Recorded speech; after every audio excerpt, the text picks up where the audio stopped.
You don't want to be too aggressive. You don't want to be too assertive. You want to take a back seat and all of that. It's like, no, wrong. You should be a monster, an absolute monster, and then you should learn how to control it. What's up, you guys? Today we're going to be checking out this video with Jordan Peterson. You should be a monster. Done anything. You don't know anything about history. You haven't read anything. Now, as usual, I'm going to be breaking down a lot of the concepts because we know that motivation by itself is not enough. You need drive, discipline, and you need to reprogram your mind for confidence, power, success, all the things that I like to talk about a lot. And so it's helpful, extremely helpful to understand the concepts around motivation that people talk about so that you can actually rewire yourself rather than just have that momentary, fleeting moment of motivation, which is good in the beginning, but we know that it doesn't carry you all the way through to the end goal. So let's check this out. And again, we'll be breaking it down.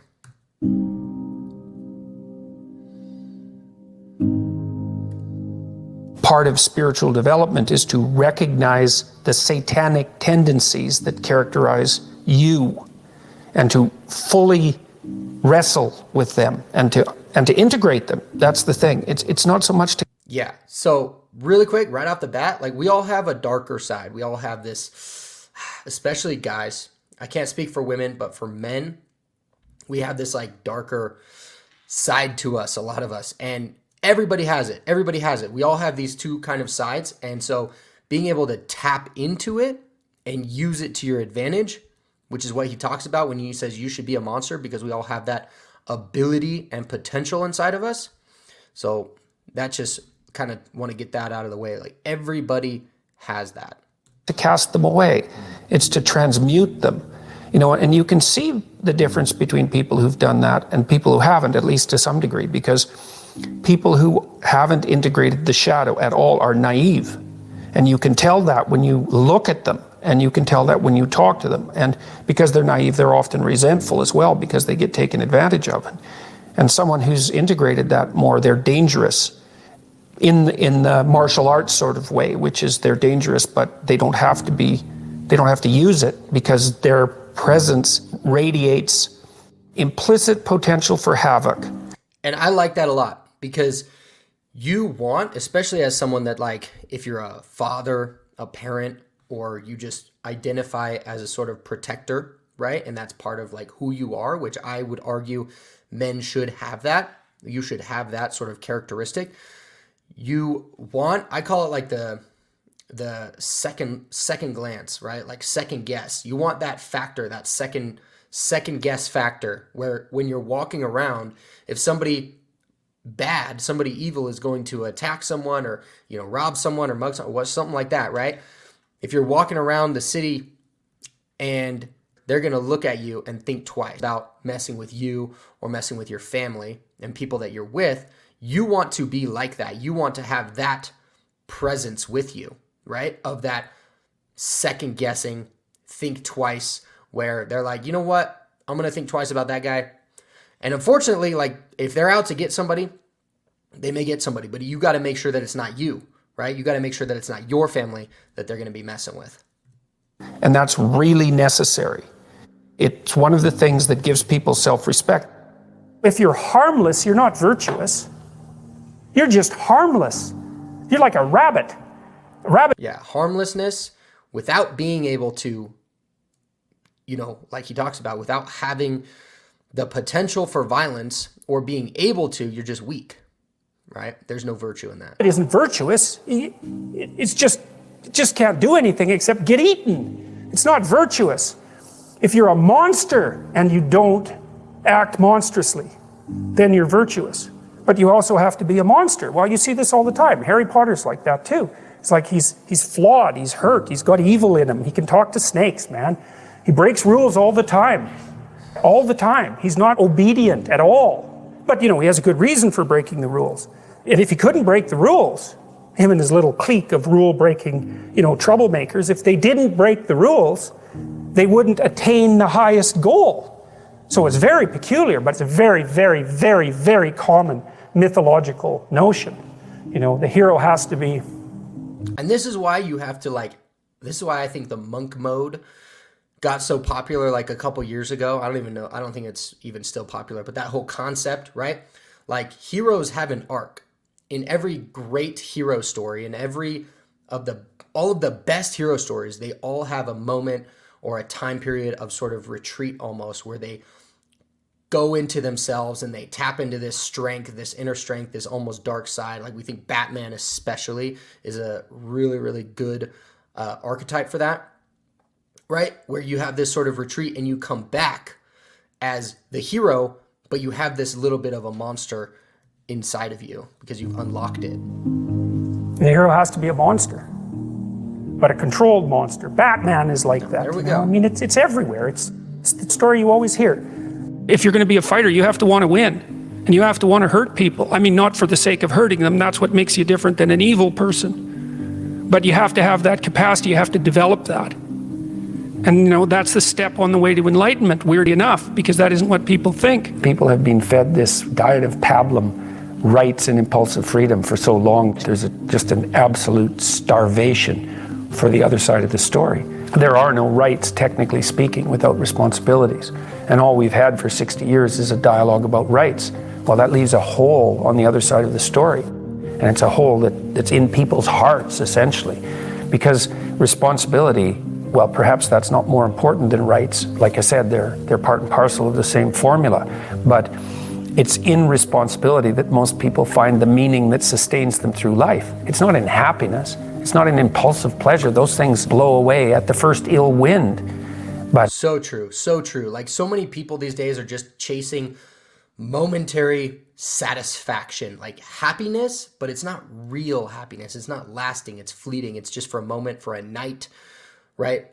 And so many people are going after that, but it's really about that like intrinsic, internal purpose that we want. We want purpose. We want passion about things. And it's not just about happiness. It's not about like just being willy-nilly happy all the time. Happy-go-lucky. That's a very juvenile way to act and way to be. So when we have that purpose, whether we're happy or not, it still drives us forward and it gives us that passion to have the discipline and have the drive that we need.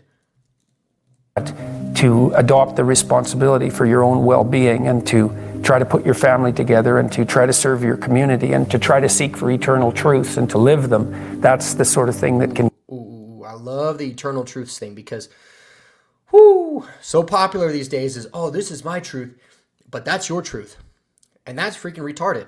Like, I'm sorry, not sorry. That's stupid because there's only truth. Like, a truth is a truth. Maybe you recognize the truth or you don't. And I'm not even saying I know what all of the truths are, but there are eternal truths. There are truths that will be true, even though everybody in the world decides otherwise.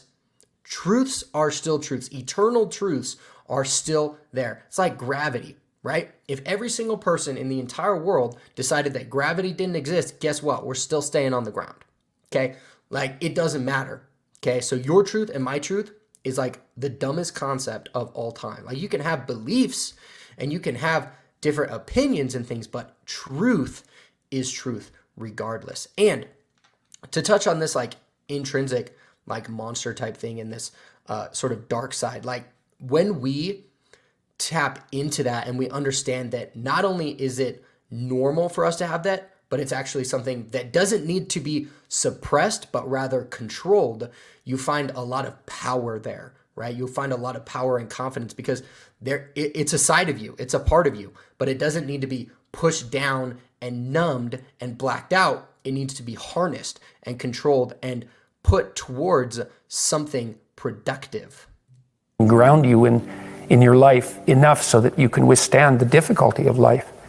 And when you tell people that, especially when you include yourself in the audience, let's say, and you're not finger waving from above, then everyone knows that it's true. There's been this attempt to identify masculine competence and power, let's say, but mostly competence with tyranny. And that's very, very hard on young men. It's also hard on young women, for that matter. But it's very helpful for people to hear that they should make themselves competent and dangerous and take their proper place in the world. Yeah. Because it's the alternative to being weak. It's empowering, really, when you understand that concept and when you actually apply it into your life and you become someone that is capable and that's strong and that has, right, potential for violence, right, stuff like that. It's extremely empowering. And I know this from experience because it's something that I personally had to go through. And like he said, like, I'm not finger waving up here just at people. This is something that I've gone through myself and a transformation that I've had, which is exactly what my link is for down below. If you want to check that out, you don't have to, but just a quick plug, I guess. Yeah. So like, that's something that I've gone through and am trying and working towards helping people understand that concept and apply into your life. So if you want something personalized, you can, feel free to check this out. And while we're at it, if you like what you're seeing, go ahead and subscribe. And weak is not good. The people who shoot up the high schools, they're weak. Weak AF, bro. Weak AF. They're weak. And life is a very difficult process, and you're not prepared for it unless you have the capacity to be dangerous. That doesn't mean that you should be cruel. It doesn't mean any of that. There's a statement in the New Testament, the meek shall inherit the earth. But the meek isn't well translated. It means something more like, those who have swords and know how to use them but keep them sheathed will inherit the world. That's a way better way of thinking about it. You have to be powerful and formidable and then peaceful, in that order, right? And that's not the same as being naive and weak and harmless, which is what young men are being encouraged to be. It's like, that's a very bad idea. It's a very bad idea, because naive, weak, and harmless means that you can't withstand the tragedies of life. You can't bear any responsibility. You'll end up bitter. And when you get bitter, then you get dangerous. You don't treat adult men as if they're infants. But the young men really need to hear this more, I think, is that you should be a monster. Because everyone says, well, you should be harmless, virtuous. You shouldn't do anyone any harm. You should sheath your competitive. And this is the crazy thing, right? About like how we have like this whole like toxic masculinity thing. Like, it just, because the whole narrative is that men need to be weak. The whole narrative is that men should be weak and docile and roll over and let the girl be in charge of the relationship, and that we should push aside this sort of masculine frame of like who we are, which I would argue causes massive like depression in guys, right? Because you're literally denying and thinking that a part of you is bad. That masculine, like all of those like men urges and like things of, and I'm not talking about like sex, right? Like I'm not even talking about that. I'm just talking about capacity for violence, like wanting to go to, a fight club or something, like, and get punched in the face and like do things that are dangerous and do things that are, jumping off cliffs, like cliff jumping into the river and like stuff, just like stupid stuff like that. You know what I mean? Like that's what we like to freaking do. But we're told our whole lives basically by mainstream everything that is not only not okay, that it's dangerous and that it's bad and that we need to deny that side of yourself. And like, once again, like when you accept that not only is it a part of you, but it is a good part of you and something that will give you more purpose and passion, it relieves and frees you and helps you feel much more free and happy and joyful and powerful. Instinct. You shouldn't try to win. You don't want to be too aggressive. You don't want to be too assertive. You want to take a back seat and all of that. It's like, no, wrong. You should be a monster, an absolute monster, and then you should learn how to control it. Someone who is incapable of cruelty is a higher moral being than someone who is capable of cruelty. And I would say, and this follows Jung as well, that that's incorrect, and it's dangerously incorrect, because if you are not capable of cruelty, you are absolutely a victim to anyone who is. And you should protect yourself and your own, being your family and the people that you care about, ruthlessly and relentlessly. You should be completely, absolutely capable of looking out for the people that you care about and excluding people that you don't care about. And people give me crap for that a lot online here, and in real life too. Like when I'm talking about people and I'm like, dude, like legit, I don't give a dude. Like I don't care. No offense to you, but I don't want to hang out. I really don't. Like, I don't care. I don't care to, not interested, don't want to. And people are like, oh, you're kind of narcissistic, or you're kind of like, whatever, this or that they say. And I'm like, I don't care. Like what you think doesn't matter to me. I care about what specific people think, people that I have given that mantle, that I'm like, okay, I have decided I care what you think about me, at least to a little bit, because the first and foremost, I care what God thinks about me, and I care what I think about me. And I care what people that are close to me think about me. And other people that have absolutely no say and no opinion in who I am or in my life, I don't care. But the way that I feel about myself, and the way that God feels about me, and the way that people who I care about, think about me, those dictate that I will be a good person, though, right? Because those sort of values and morals and standards that I have to live by in order to feel good about myself, and in order to feel good that God feels good about me, and that he looks at me well, and that the people that I care about look at me in a positive and good light, that dictates that I will be good and strong, right? And strong, because I will be able to, by the way that I think and by the way that I act and carry myself and who I am, I will be able to protect them and take care of them. And I believe that that is the proper way to think. Otherwise, I wouldn't live like that. Otherwise, I would care what Joe Schmo in the street thinks of me. Get out of here, bro. And so part of the reason that people go watch anti-heroes and villains is because there's a part of them crying out for the incorporation of the monster within them, which is what gives them strength of character and self-respect, because it's impossible to respect yourself until you grow teeth. And if you grow teeth, then you realize that you're somewhat dangerous, or maybe somewhat seriously dangerous, and then you might be more willing to demand that you treat yourself with respect and other people do the same thing. And when you treat yourself with respect, imagine this. Imagine this. You like who you are. Whoa! Imagine liking who you are. Imagine looking in the mirror every single day and going, hell yeah, dude, I look good today, right? And actually thinking positively about yourself. Now, here's the thing. That is looked down upon so much. Being of high self-worth and believing in yourself and liking who you are is completely socially unacceptable. It is. Like talking good about yourself, talking highly of yourself, thinking that you're the right, that kind of stuff is socially unacceptable. You're not allowed to do it. You're not allowed to talk about your wins. People will say that you can talk highly of yourself and think highly of yourself, but if you start talking about, and I'm not even saying you need to brag, right? But there is a line of like bragging versus like, oh, I just think really highly of myself. I think I'm awesome, right? And I think that I look good and I love how I look and I love who I am. Those kinds of things people will give you crap for. Trust me, believe me, because I get crap for it every once in a while, right?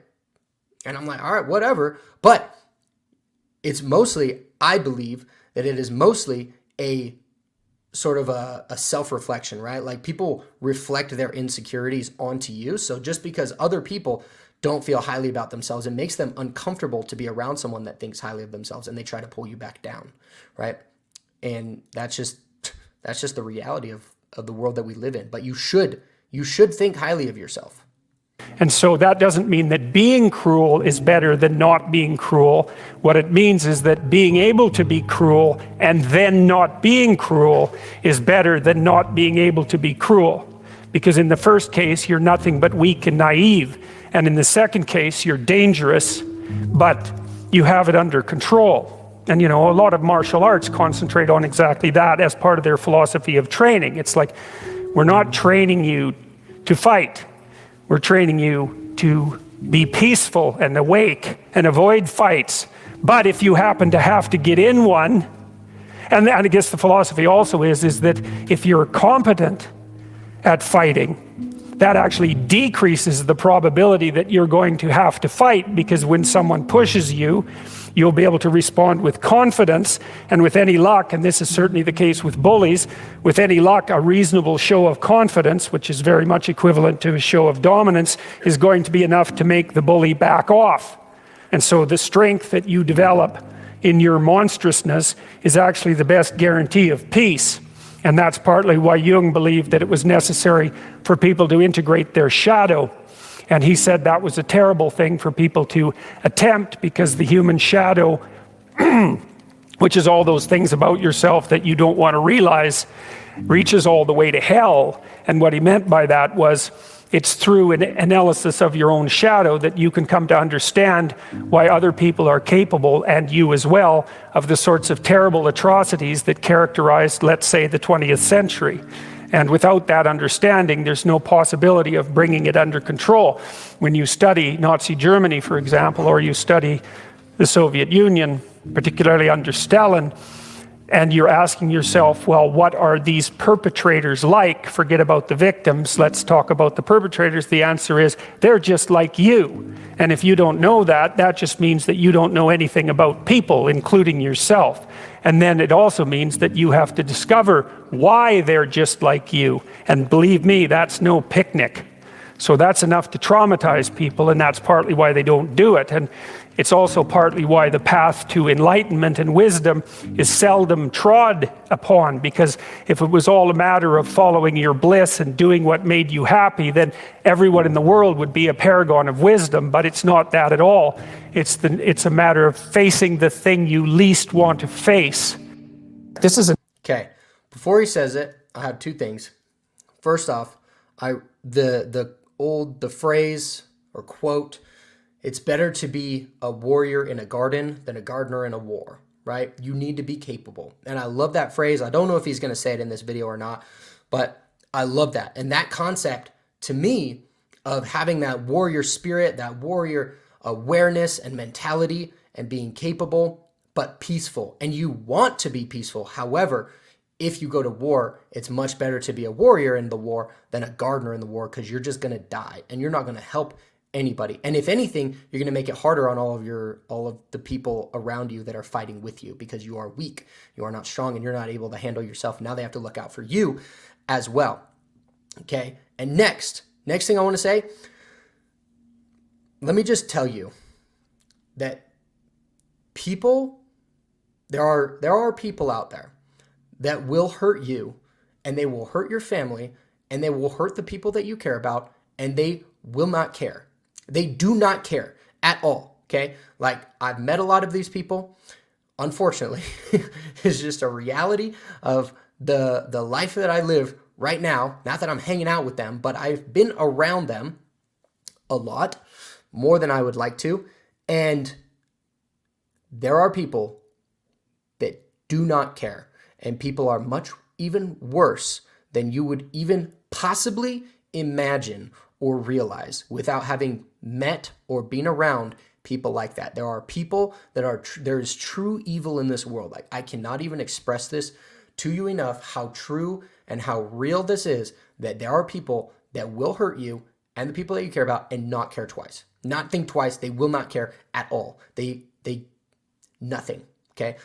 And I say this from the bottom of my heart. That's why you have to be strong. And that's why you have to be capable of protecting yourself and other people, because there are truly evil people out there. And we see this all the time, right? With like on the news and and all this stuff like that. But I'm telling you, there are people out there, and that's where I'm going to stop with that. But you need to be strong. You need to be capable. An interesting thing about the integration of the shadow, because recognizing yourself as the locus of evil, let's say, actually, in some sense, gives you far more respect for yourself, strangely enough, because the same respect that you might have for a wild animal. The locus of evil. Now that's an interesting concept. So locus, I'm familiar with locus of control, which if you're not familiar with that concept, I'll go over it briefly. If you already know it, feel free to skip over this a little bit, but it's a psychology concept, right? Concept in psychology, locus of control. If you have an internal locus of control, that essentially means that you believe that your control lies within yourself, your control of things that happen. Like, things outside of you may happen to you, but it's your locus of control is internal. You choose how to respond to them, right? So things are not just I don't want to say your fault, but they are your responsibility. And this, to me, is a good way of thinking. I believe this is the best way of thinking. Having an internal locus of control, meaning I may not be responsible for what this person acts and what they do and the evil things that they do, let's say, but I have a responsibility and I am capable of choosing for myself how I'm going to respond to that. And I have that ability, right? External locus of control is everything's not my fault. The victim mentality is an external locus of control because everybody else dictates how my life is. Life is happening to me where I want to happen to life. I want to make things happen. I don't want things to just happen to me and me have absolutely zero control over it, right? So internal locus of control, but he talks about having a locus of evil, meaning that you have that internal, that evil. I'm going to have to ponder that a little bit more outside of this video because it's going to take me a minute. Animal or even a monster. So then maybe you learn to treat yourself differently. Like I think this is particularly true with regards to the discipline of children. You know, if you know that you're a monster and that will manifest itself in your life consciously or unconsciously, and if it's unconsciously, it's not good, then you become better at disciplining children. And the reason for that is that you don't want to expose them to your dark side. And so if they behave and don't provoke you, which means they'll also behave for other people, then the monstrous part can stay in abeyance, and then that's great. But if you don't understand yourself as capable of wreaking havoc, and that can be the kind of havoc that unfolds over decades, right? Because if you're going to abuse a child, it's the primitive form of abuse is the physical abuse. The sophisticated form of abuse is the continual undermining of the child's courage across perhaps their entire life. And that there's a terribly monstrous. That's just sad. That's just sad and very real too. I will say, like, I believe that happens far more frequently than it should. But again, like he's talking about, like if you recognize that you have this potential for evil or violence or things like that, like you have to control that, and you have to be soft and kind around children specifically and especially.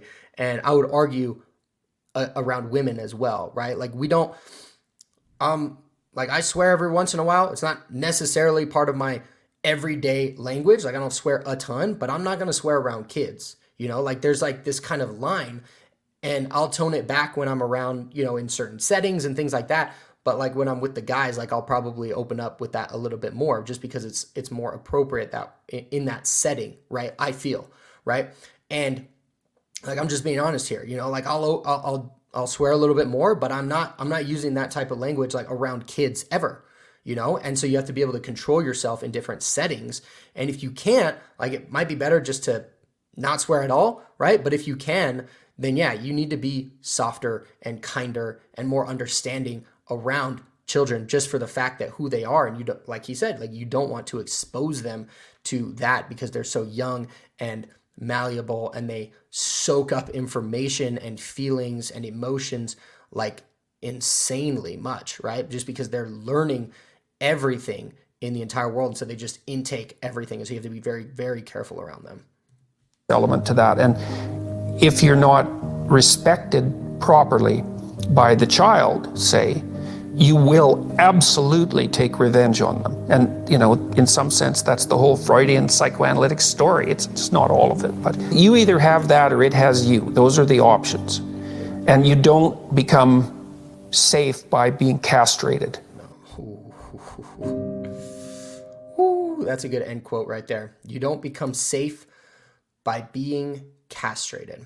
Man, I sure talked a lot in that video, but yes, like all of these points and all of these things that he's talking about are so essential to, again, like accepting that part of who you are and channeling it to something productive and being somebody, again, that's powerful and confident and strong and capable, right? And like he said at the very end there, you have to control it or it will control you, right? And so if you can't swear for some reason or whatever, like let's say, for example, if you're like somebody that gets offended by swear words, like how are you going to be able to stand up for yourself in a fight? How are you going to be able to go to war and I can't say it, you know, off somebody or whatever, right? Like how are you going to be able to do that if you can't even handle just the smallest things?